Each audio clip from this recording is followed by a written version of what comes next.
আসন্ন পবিত্র ঈদুল আজহা উপলক্ষে আগামী ২৫ মে থেকে ৩১ মে পর্যন্ত টানা ৭ দিন সাধারণ ছুটি ঘোষণা করেছে সরকার। বৃহস্পতিবার ১৪ মে জনপ্রশাসন মন্ত্রণালয় এ সংক্রান্ত প্রজ্ঞাপন জারি করেছে।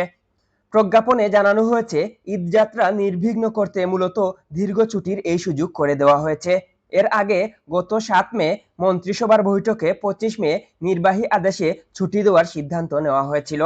তবে এই দীর্ঘ ছুটির বিনিময়ে সরকারি কর্মকর্তা-কর্মচারীদের আগামী ২৩ মে শনিবার সাপ্তাহিক ছুটির দিনে অফিস করতে হবে।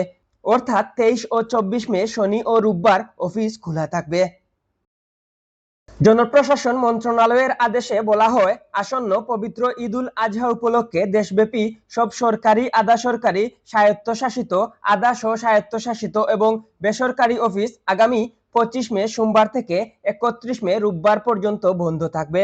তবে টানা ৭ দিন ছুটি থাকলেও জরুরি পরিষেবাগুলো এই আদেশের আওতামুক্ত থাকবে। বিদ্যুৎ, পানি, গ্যাস ও অন্যান্য জ্বালানি, ফায়ার সার্ভিস, বন্দরসমূহের কার্যক্রম, পরিচ্ছন্নতা কার্যক্রম, টেলিফোন ও ইন্টারনেট, ডাক সেবা এবং এসব কাজে নিয়োজিত যানবাহন ও কর্মীরা ছুটির মধ্যেও কাজ করবেন। এছাড়া হাসপাতাল ও জরুরি চিকিৎসা সেবা সংশ্লিষ্ট প্রতিষ্ঠান, চিকিৎসক ও কর্মী এবং ঔষধ, চিকিৎসা সরঞ্জাম সরবরাহকারী যানবাহন ও কর্মীরা এই ছুটির আওতার বাইরে থাকবেন।